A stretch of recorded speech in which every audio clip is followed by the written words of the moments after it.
السلام علیکم وعلیکم السلام ورحمۃ اللہ بھائی. وبرکاتہ. عاقل صاحب جدہ سے ارشاد صاحب دہلی سے. آپ سے ایک سوال یہ تھا، یہاں ہمارے ہندوستان میں جو حاجی حضرات ہیں ان لوگوں کو یہ بتا دیا کہ پہلے قربانی آگے پیچھے نہ ہو جائے، سر منڈوانے کے بعد یعنی حلق کرانے کے بعد اور کنکری مارنے کے بعد کیا اس کی ترتیب ضروری ہے یا کوئی سا بھی کام دو پہلے کر لیں یا ترتیب کے ہی ساتھ ضروری ہے؟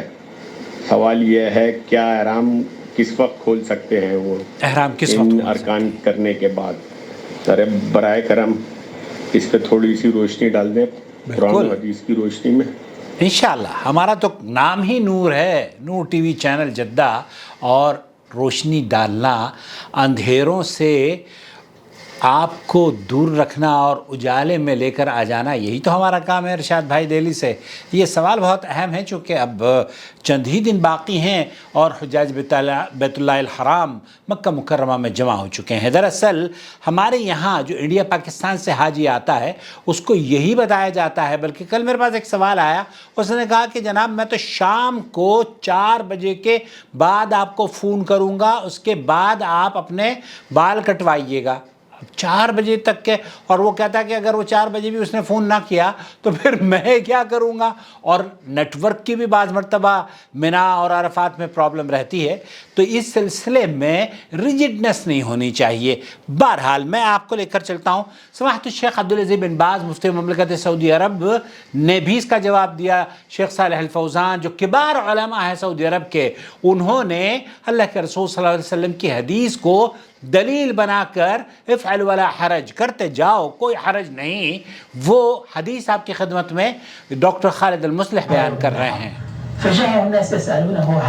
آپ علیہ السلام نے حجۃ الوداع کے موقع پر جب حج کیا اپنے صحابہ کے ساتھ تو لوگ آپ کے پاس آتے اور اپنے سوال پوچھتے تھے. بہت سارے لوگ ہیں جنہوں نے یہ کہا کہ میں نے اپنے کنکریاں مارنے سے پہلے بیت اللہ کا طواف کر لیا ہے. ذبحت قبل ان ارمی، وہ یہ کہتے ہیں کہ میں نے جانور ذبح کر دیا ہے اور رمی جمرات کو، بڑے جمرے کو کنکری میں نے بعد میں ماری ہے. ومنہم من قال، ان میں سے بہت سارے لوگوں نے نبی کریم صلی اللہ علیہ وسلم سے یہ کہا کہ ہم نے تو بال پہلے کٹوا لیے اور بعد میں قربانی کری. افعل ولا حرج. آپ علیہ السلام ان لوگوں کو یوم النحر پہ جو حجاج بیت اللہ الحرام کے کام ہے نا، ان لوگوں کو سب کو یہ بشارت دے رہے تھے افعل ولا حرج، کرتے جاؤ کوئی حرج کی بات نہیں. اس دن اگر ترتیب سے آپ کام کر سکتے ہیں تو بہت اچھی بات ہے، لیکن اگر ترتیب بدل جاتی ہے تو اللہ کے رسول صلی اللہ علیہ وسلم کے پاس جتنے بھی صحابی آئے ہیں ان سب نے مختلف اپنی تقدیم اور تاخیر، یہ میں نے پہلے کر لیا، یہ میں نے بعد میں کر لیا. تو آپ علیہ السلام سب کو یہ فرما رہے تھے افعل ولا حرج، کرتے جاؤ کوئی حرج کی بات نہیں.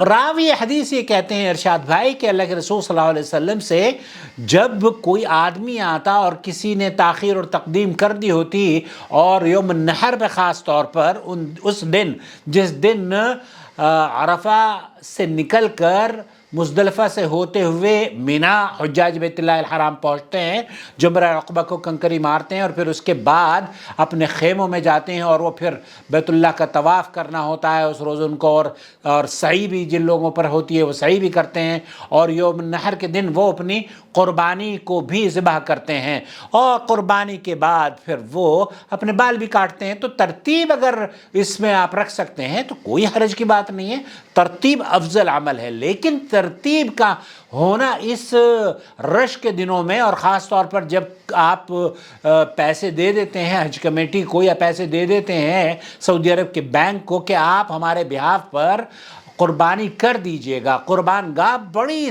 قربان گاہ یہاں پر بنائی گئی ہے. تو آپ کو قربان گاہ آپ نے وکیل بنا دیا اور وہ کب کرتا ہے آپ کو پتہ نہیں ہے. تو اس سلسلے میں افعل ولا حرج، کرتے جاؤ، کوئی حرج کی بات نہیں ہے. افعل ولا حرج یہ بہت ایسا پیغام ہے نبی کریم صلی اللہ علیہ وسلم کا جس سے جو حجاج بیت اللہ الحرام ہیں انہیں بہت راحت ملتی ہے.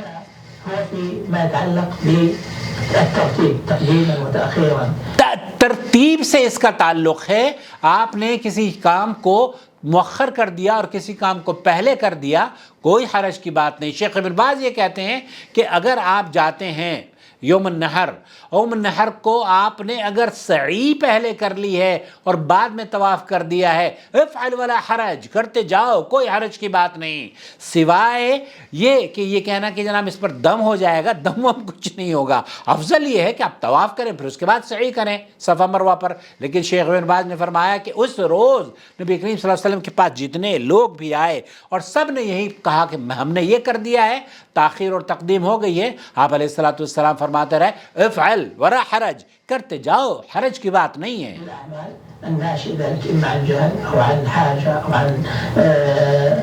یہ بہت سارے لوگ تو جہالت کی بنیاد پر بھی کر دیتے ہیں، بہت سارے لوگ اپنی سہولت کو مد نظر رکھتے ہوئے کر دیتے ہیں، بہت سارے لوگ جہالت کی بنیاد پر کر دیتے ہیں، بھول چوک ان سے ہو جاتی ہے. تو شیخ فرمان ہے کوئی حرج کی بات نہیں. ای سبب آخر من الاسباب، کوئی بھی سبب ہو، ترتیب بدل گئی ہے، افعل ولا حرج، افعل ولا حرج، افعل ولا حرج. تو یہاں اس میں بہت بڑی سعف، بہت بڑی اللہ تعالیٰ کی طرف سے اور نبی کریم سے اسلام میں رخصت ہے یا آسانی ہے اس مشقت کے دن جس دن آپ کو کئی کام ایسے ہیں جو کہ کرنے ہیں اور اس میں اگر ترتیب بدل جاتی ہے تو افعل ولا حرج.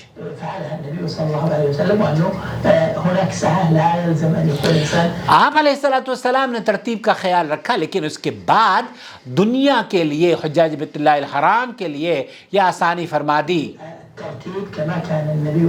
آپ بہتر ہے اگر نبی کریم صلی اللہ علیہ وسلم کی ترتیب کے مطابق.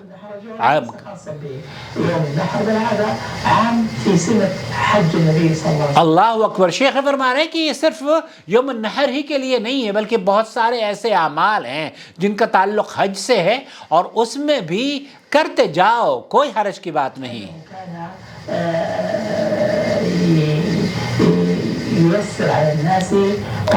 یسر علی الناس امورہم. تو شیخ فرما رہے ہیں کہ اللہ کے رسول صلی اللہ علیہ وسلم آسانیاں پیدا کرتے تھے لوگوں کے لیے. ارشاد بھائی آپ اس بشارت کو اپنے دوستوں اور احباب سے شیئر کریں، اور جو لوگ حج بیت اللہ کی سعادت کے لیے تشریف لا رہے ہیں، اللہ رب العالمین ان کے حج کو حج مبرور بنائے، قابل قدر سعی اور معاف کیا ہوا گناہ بنا دے، اور اللہ تعالیٰ انہیں امن و سلامتی کے ساتھ اپنے وطن لوٹائے. وہ اس ملک میں آ رہے ہیں جس ملک کا بادشاہ اپنے آپ کو آپ کا ضیف الرحمن کا خادم کہتا ہے، اس ملک میں آ رہے ہیں جو جلالت الملک کے لقب سے اپنے آپ کو نہیں پہچانواتا بلکہ وہ کہتا ہے کہ مجھے خادم الحرمین الشریفین کہے. اللہ رب العالمین حرمین شریفین کی حفاظت فرمائے، یہاں کے خادم کی اللہ تعالیٰ حفاظت فرمائے، اور اس ملک کو بلکہ پوری دنیا کو اللہ امن و سلامتی عطا فرما دے. ہمارے ملکوں میں بھی اللہ رب العالمین جیسے سعودی عرب میں امن اور سلامتی ہے ویسی عطا فرما دے. بہت خیال رکھیں سب کو. بہت بہت حج بیت اللہ کی ادائیگی کے لیے جو لوگ تشریف لا رہے ہیں یہاں قیام کے دوران مجھ سے آپ رابطہ کر سکتے ہیں. میرا فون نمبر ہے 00966 504 686317.